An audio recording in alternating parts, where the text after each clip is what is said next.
Don't let China and Iran win the shipping war. Commentary. Iran announced on July 31 that it hit 2 ships and turned 4 others back. The regime's Islamic Revolutionary Guard Corps claimed that the ships it attacked were under U.S. military escort from the air, as if that were any justification. Ships linked to China, Russia, and some other countries, however, generally get preferential treatment from Iran. Beijing has good relations with Tehran, which has slowed shipping in the Persian Gulf through its attacks.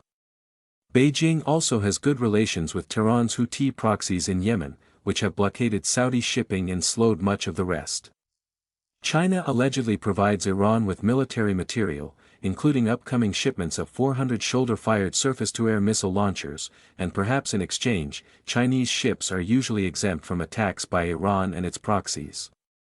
While the IRGC hits non-Chinese ships that try to escape the Persian Gulf through the Strait of Hormuz, the Houthis bottle up the Red Sea through their control of the Bab al-Mandeb Strait.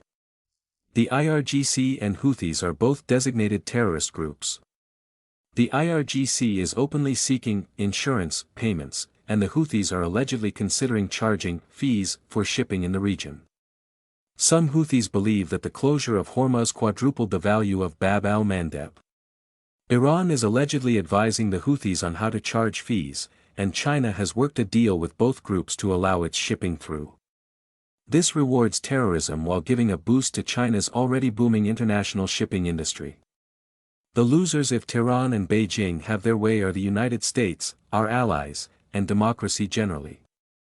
During the war in Afghanistan, China likely worked a similar deal with the Taliban terrorists to pay for protection for a mining concession. This hurt the United States and helped China spread its commercial and political influence in Afghanistan. The Chinese Communist Party's dealings with Tehran and its proxies encouraged them to widen the war. That exponentially increases the war's global impact beyond the increasing price of oil. Iran's attacks on Israel, including through proxy groups such as Hamas, started the war. Tehran used U.S. and Israeli retaliation to justify widening the war to several Arab countries, which are now starting to hit back against Iran. Tehran's retaliation is also reaching European shipping and probably the U.S. water supply. Dozens of water authorities in at least 7 states have reported cyber attacks, likely from Iran. European shipping is under threat due to the continent's reliance on the Suez Canal between the Mediterranean and the Red Sea. On July 29, a drone attack hit a U.S. gas storage tanker in Damietta, an Egyptian port on the Mediterranean Sea. The fire spread to a Greek gas tanker. The Damietta attack makes clear that Egypt is no longer safe. All exports to Europe through Egypt, including through the Suez Canal and the Sund pipeline, are now at risk. The Damietta attack could have been an attempt by Iran and its proxies to retaliate against Europe for Ukraine's July 25 strike on an Iranian vessel in the Caspian Sea. Or, it could be the setup to charge tolls of ships not only through Hormuz and Bab al-Mandeb, but through Suez as well. That would give Iran and its proxies chokeholds not only on the Persian Gulf, but also on both ends of the Red Sea. The Damietta attack followed dozens of attacks on Saudi Arabia by Iran's militias in Iraq. Other recent targets in Iran's sites have been Jordan, Kuwait, and Bahrain, including U.S. military installations in all of these locations. In response to some of the attacks, the United States and Saudi Arabia launched joint airstrikes against Iran-backed militias in Iraq on July 28.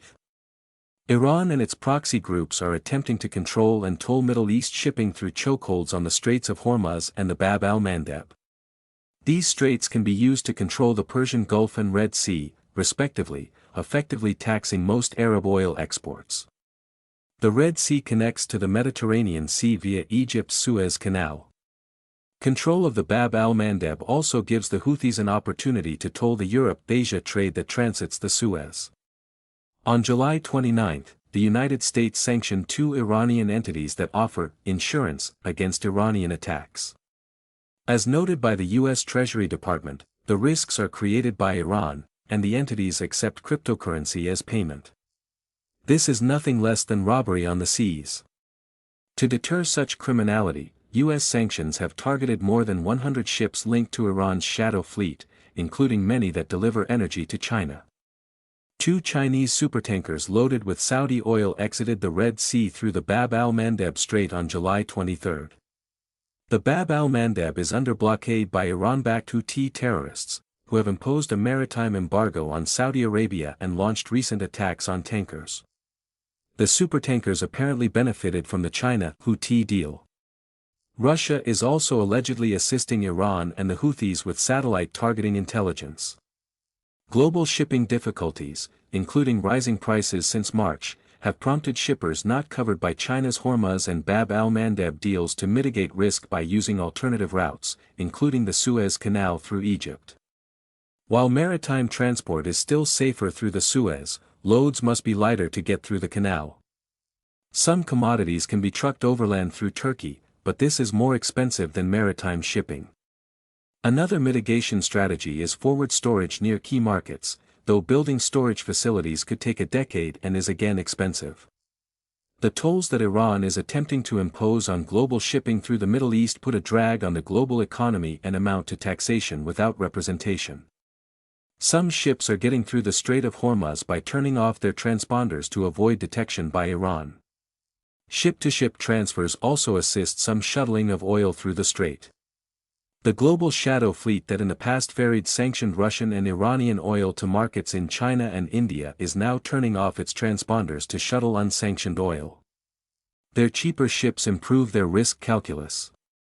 Simultaneous wars in Ukraine and the Middle East, along with U.S.-China tensions, are negatively affecting oil and gas shipping through the Persian Gulf, Red Sea, Black Sea, Sea of Azov, Baltic Sea, Caspian Sea, and now the Mediterranean.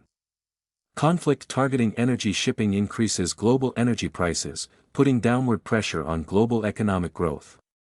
Meanwhile, the United States has attempted to pressure China out of the Panama Canal, and in turn, China has pressured Panama. The difference between U.S. pressure and that of the dictators and terrorists is that U.S. pressure is designed in the long run to maintain freedom of navigation and will promote democracy globally. If the only ships that get through the straits are Chinese ships and the Shadow Fleet, then Iran, China, Russia, and criminality win. The attempts by Iran to tax Middle East waterways, along with its sponsorship of militias in several regional countries, indicate its regional hegemonic ambitions. These ambitions match those of its partners, Russia and China, which have regional and global hegemonic ambitions, respectively. Russia and China win as the United States gets bogged down in a new and expensive Middle East war. The international system led by the United States since World War II has degraded. Some Arab countries have supported various proposals to ease shipping in the Middle East, including joint control of Hormuz by Iran and Oman, and a maritime defense coalition announced by Saudi Arabia on July 30.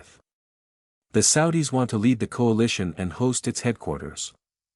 The former proposal would reward Iran's terrorism by institutionalizing Tehran's increased control, even if it is not all that Tehran wants.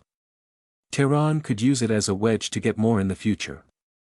The Saudi coalition could take pressure off U.S. forces, but would also strengthen an authoritarian regime and steal the lead for securing global freedom of navigation away from democracies. An alternative is for the United States and our democratic allies to get tougher on the shipping of Iran and its partners, including China and Russia. One way to do so while benefiting the United States financially is to impose U.S. toll, escort, or insurance fees on shipping through the Middle East straits rather than leaving that revenue to the authoritarians and terrorists. As the United States has long promoted democracy, human rights, and freedom of the seas globally, this approach ultimately supports these goals. Arguments that U.S. international shipping fees violate international law are counterproductive for democracies when dictators and terrorists violate those laws so often, and with so few repercussions, as to empower themselves relative to the democracies. There is little reason to cede freedom of the seas to those who wish to overturn that freedom. Whichever entity first captures global shipping revenues will not only improve its fiscal position, but also increase its geopolitical influence. Let's make sure that the entity supports peace and democracy in the long term.